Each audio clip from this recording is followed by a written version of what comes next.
Usaon kung mani-bright naman kung factoring, pero lahi man na method ang ginapangayo.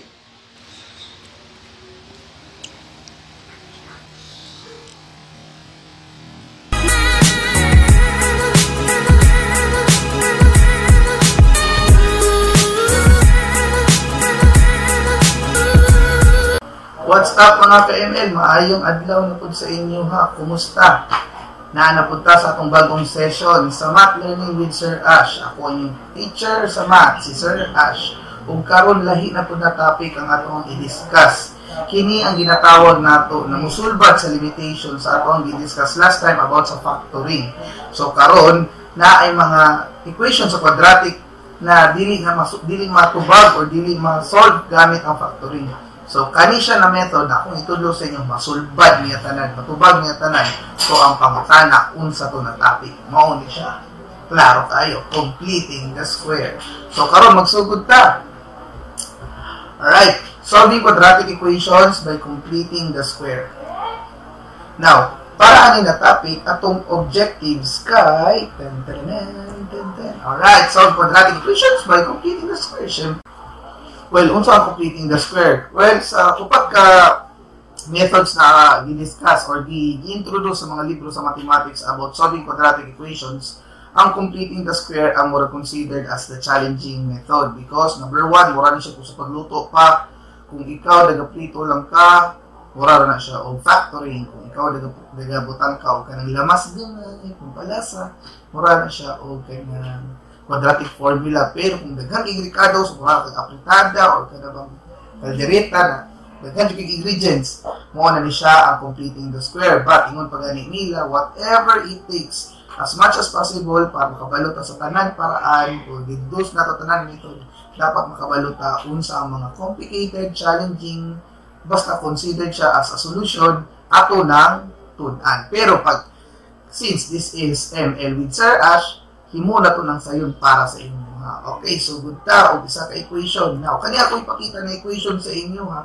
Honestly, matubag ni siya og isa ka method sa factoring. Because kanina given x squared plus 8x minus 20, isa ni siya ka equation na mga factor. But ang aim para ani na session is kung saan paggamit sa completing the square. Okay. So, nani siya mga step by step na dapat natong sundon. Step 1. Una, ibilin na nimo ang imuhang ax squared plus bx o ang imuhang c, which is the constant term or katuganing number na walay katapad na letter, ibalhin nimo sa right side of the equation. Ibig sabihin, a transpose. So, ang mahita po, anak, may mo siyang x squared plus 8x equals 20. Alright. Okay, next. Pag mabuhat na nimo, kasi buhaton nimo next. Step 2 is to find the term that completes the square on the left side and add that term to both sides. So, sabi ko ni. Okay. So, tinod lang, mag-add lang kang space. Okay, mag-add kang space sa left, mag-add kang space sa right. So, unsa imong ibutang sa space. Okay. Modo ni siya. Para ma-complete na ito ang isa ka equation, ang perfect square niya, o may mo siyang perfect square trinomial, atong buhaton na is half of b then squared siya. Ibig sabihin, kung given na ito kay 8, katuwa sa 8 kay 4, unya, kung sa may squared sa 4, i-times sa imong tiyang sarili, 4 times 4, and that will become 16. Okay, so, karang 16 karon mo na imong ibutang sa space or blank. Alright, may mo na siyang x squared plus 8x plus 16 equals 20 plus 16. Ang pangutana karon. So, ganun mag-add matag 16 po sa pikas. Ano, lagi siya sa math. Sa math, patas perminti. Kung mag-divide ka sa left, mag-divide ka sa right. Mag-plus ka sa left, mag-plus po ka sa right. Kung mag-times ka sa left, mag-times po ka sa right. So, ibig sabihin, sa math ay walang hard feelings. Alright. Dali masakitan. Dali magyaan. Kahit tungod, pan-pay ka na. Okay, next. After na ito, mabutangan ng space. Ma-add na itong space. Step 3 is to factor the left side of the equation. Then, simplify the right side. So, muna may tabo. So, katong x squared plus 8x plus 16, as is pa to siya, kay perfect square, trinomial na to siya, mo to igamit sa divide og 2 ang b, ang middle term, unya, gi-square siya sa iyang sarili. Okay, para mahimo siyang perfect square trinomial. Unya, ang 20 plus 16, syempre, may mo din ang 36. Now, sa rason na nahimo nato ni siyang perfect square trinomial kaning x squared plus 8x plus 16, ang factor ana niya magkapareho jud na binomial. So the simple way is you factor the first x squared, so mo na siyang x of x, then you factor the last which is 16, mo na siya positive 4 of 4. Now ang pangutan na, sir, plus jud permente ang gamiton ani pag mag perfect square trinomial. Yes, always jud na siya plus kay because ang ruling sa perfect square trinomial is that pwede mag-change ang imuhang middle or imong middle term or second term imo plus ba or minus, pero ang imuhang ipang plus space is, or ang katong i-add nimo na space, add siya. Okay? Hindi siya pwede minus. So pag factor nimo ana, ang iyang sundo na sign is kanang plus. O, so tanawan ning arrow ninyo kay kani. O, so plus na. Kung saan na siya dira, mo po na siya dira. Kung minus ni siya, minus po na dira. So tan? Alright. Okay. Now, pag makuha na nato itong identical na factors, katong mga binomial, x plus 4, x plus 4, pwede na nato na siya isahon. Kunya, putangan na nato squared k. Pasabot sa squared, times by itself man. So, may mo na siya x plus 4, the quantity x plus 4 squared is equal to 36. So, if that's the case, mura na siya isa ka example atong nag-solve ta og extracting square root. So, step 4 is square both sides of each equation. Square both sides of the equation, the left and the right. So, the square root para ma-cancel out na to ang squared ani niya. Tanawa lang ang arrow. Okay, ma-cancel ni siya. So, mag-bring down na lang x plus 4. Pero, ang 36, what is the square root of 36? That is positive, negative 6. So, ayun dyan na kalimtin ninyo ang plus minus 6. Ha? Kay, when we say the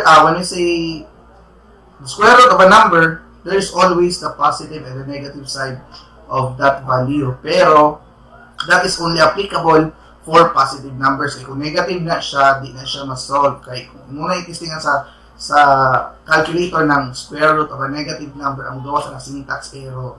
Or, sa mathematics pa, I, or imaginary number. Okay. Step 5. Kung sibuhato na to. Now, sa step 5, syempre, bulago na nato tong plus o minus. I-transpose na to tong ato ang plus 4 ganina. Pali ka ninyo. X plus 4, no? Kani 4 karon imuning i-transpose sa pika. So, may mo na siya negative 4 plus minus 6. Yan. Ito na yun. Negative 4 plus minus 6 niya. Bulago nimo ang plus o minus. Kaya, syempre, wala. Di makakasolve o sabay na plus minus. So, bulago nimo sila. Negative 4 plus 6. Niyang isa, negative 4 minus 6. So, applying the rule in integers, pag minus gani, change the sign of the subtrahend. So, mahimong negative 4 minus 6. Si minus, mahimong plus. O si 6 na positive, mahimong negative. So, negative 4 plus 6 na siya. Mahimong siya. Plus negative 6, mahimong siya negative 10. Katong deripod, kung plus punta na operation, negative 4 plus 6, utang ginansya na siya. So, negative 4 plus 6. Utang 4, size ginansya. So, napakimabili na dus ginansya, which is positive. So, you have now the value negative 10 and positive 2. So, kung mo na siya gamit ang factoring mo, already po yung makuha ang answer. Alright. So, balik ko na to. Kung sa itong 5 ka step. Number 1, ibalhin ang C.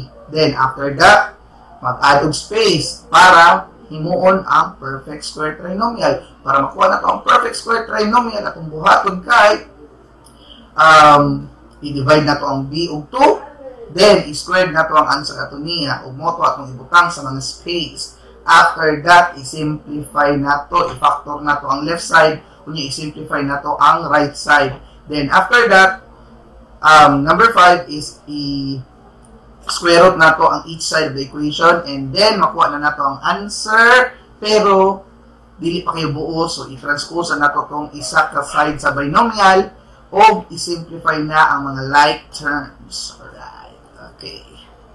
Example. Okay. O, ito. Sabi ko nga sa inyo, after na ito makadiscuss o isa ka example, I will give you some exercises and this is what you call try this. Okay. Sa inyong papel, testingin ninyo ang answer. Ang x squared plus 2x minus 63 equal 0 o x squared plus 8x minus 84. Gamit ang completing the square. Okay? Sige, good luck with that. Okay. Now, syempre, mangutana mo sa kwa, sir, abi ba na ako kanang limitation na itong ginusturyahan na masolve kaya itong example factoring mo? Factoring na lang to.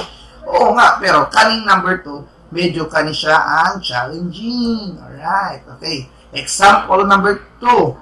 Ito, solve the following equation by completing the square. Kani, 2x squared minus 7x plus 12 equals 0. So, kani siya, kung testingan nato ni o pinapaspas sa ang factoring, 2x squared. Papalakon sa natin nino.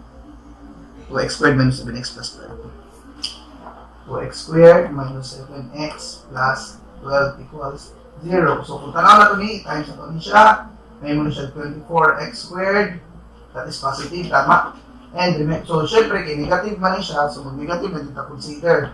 So, what are the factors na pwede siya mag-negative? That is negative 24 and negative 1, negative, 12 and negative 2, negative 12, 8,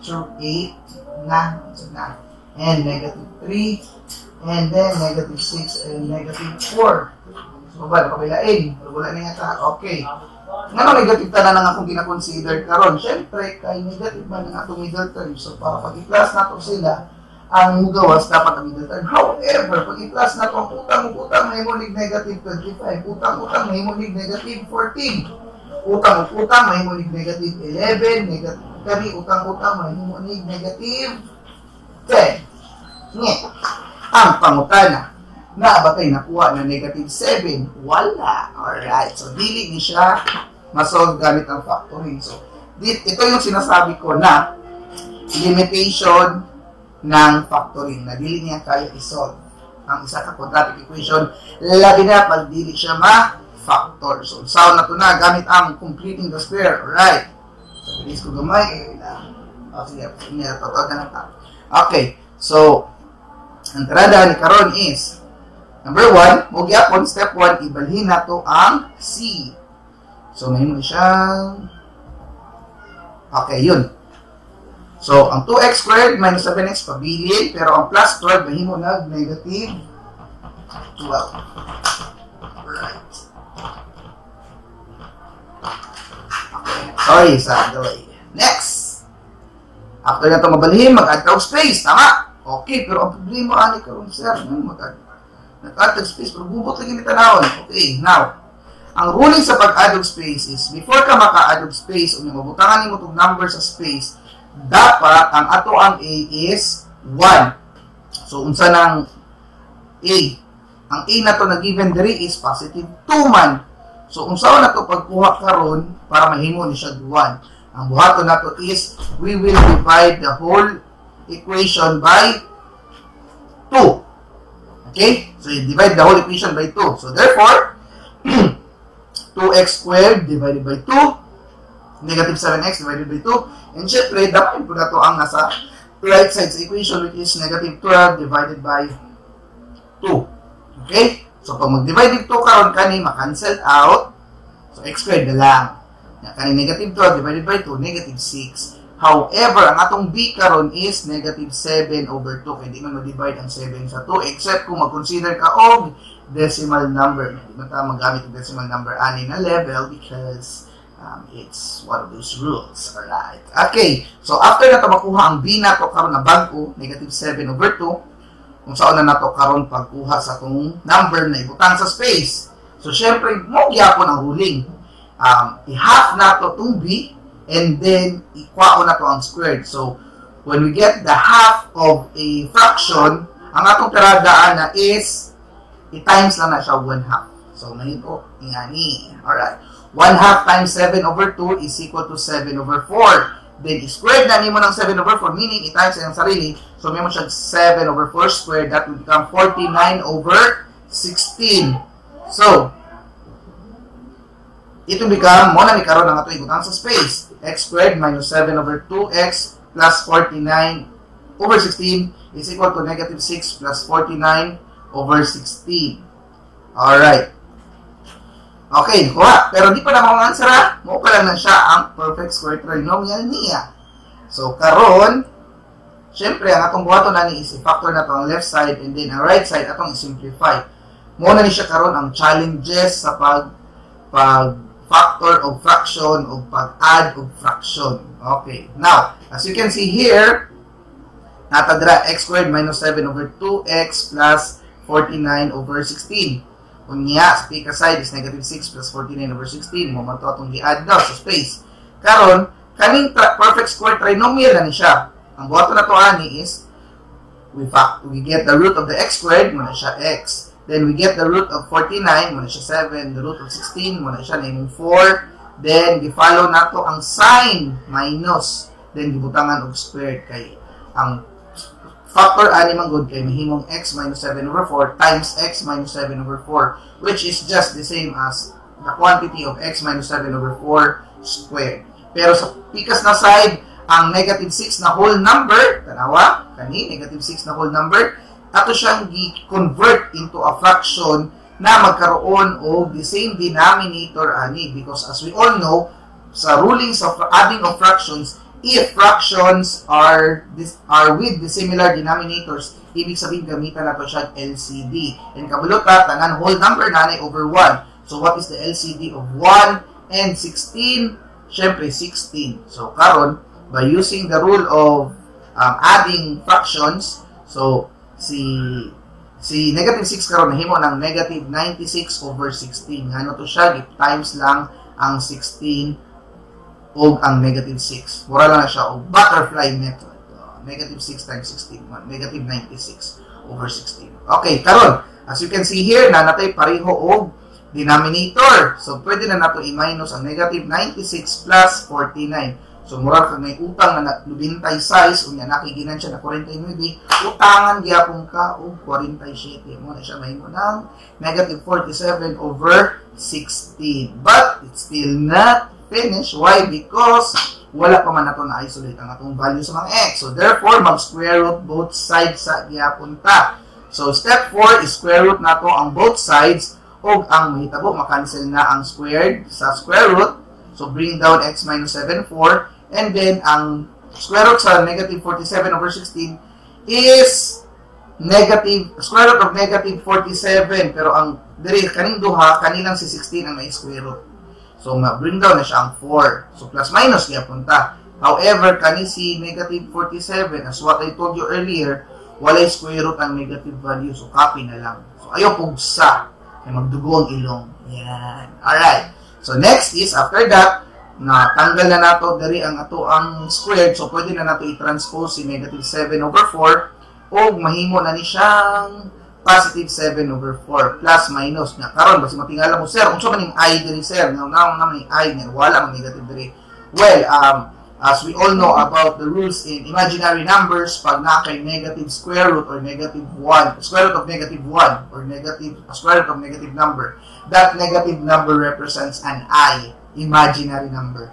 So pwede na siya igawas niya mahimong ipabili na lang tong normal na negative square root 47 of 47. Okay? Then, syempre, kung tanaw na to ni siya, kaning 7 over 4 o kaning plus minus I square root of 47 over 4, sila na ay pareha na denominator. So, pwede naman siya i-take as 1. And then, isa ko na lang tanan ng mga numerator. So, you have 7 plus minus I square root of 47. Now, mas matingala mo, sir, mo na ba siya ang final answer? Fortunately, yes. Pero, basta makutanan na po again. Sa anong gagamina, gibulag lagi na ito ang plus o minus niya. Karon, wala, isa lang na ito. So, nga yung animan. Technically, pag na-ay sense na ibulag siya, ibulag mo siya. I-solve mo siya separately. Pero, kung wala na, mas ibulag mo siya, wala yapon, dili mahitabo ang simplification. So, ayun na.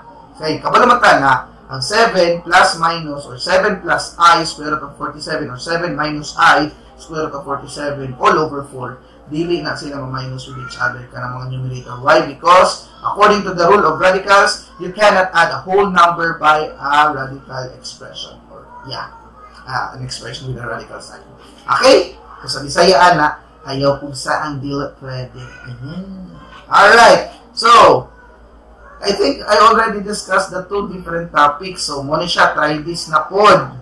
X squared minus 5x minus 24. And then, x squared plus 7x plus 13 is equal to 0. And ang ikatulo is 3x squared plus 5x minus 6. No, pangutana, sir, kaya, pwede ba ka mag-atag isa pa ka example na impromptu na Ibutan na itong dili na itong ma-factor, pero solve na ito diri sa itong blackboard. O sige, itungod labman ta mo, alright. Okay, tagaan ta mo chance. Okay, sample lang ta mo ha. Alright. Sige, panapon na ito na itong screen. Okay, now, example. Sige. We have x squared,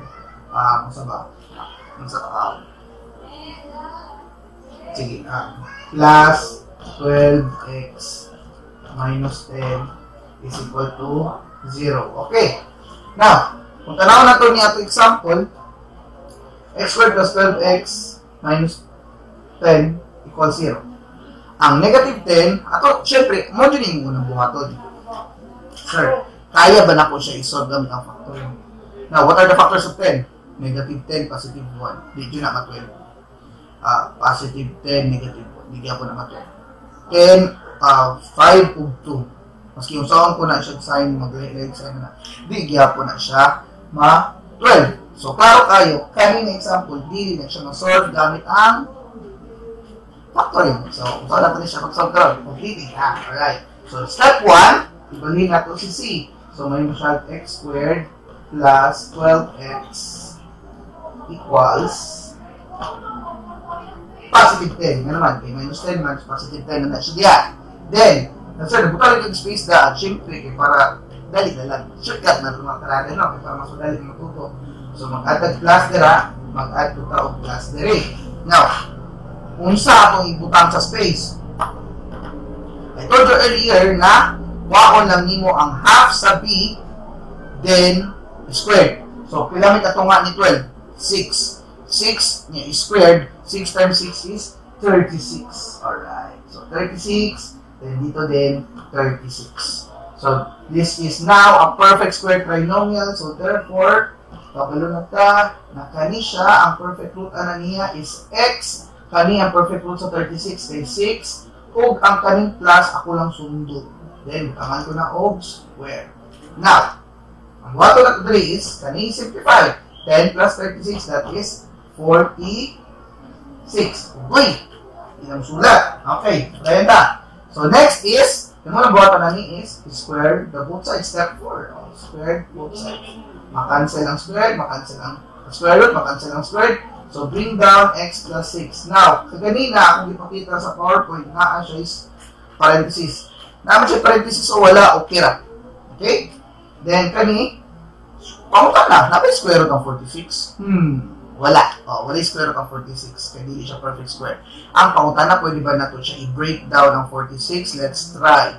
Si 46, di ma-divide of 4. Di po siya ma-divide of 9. Di po siya ma-divide of 16.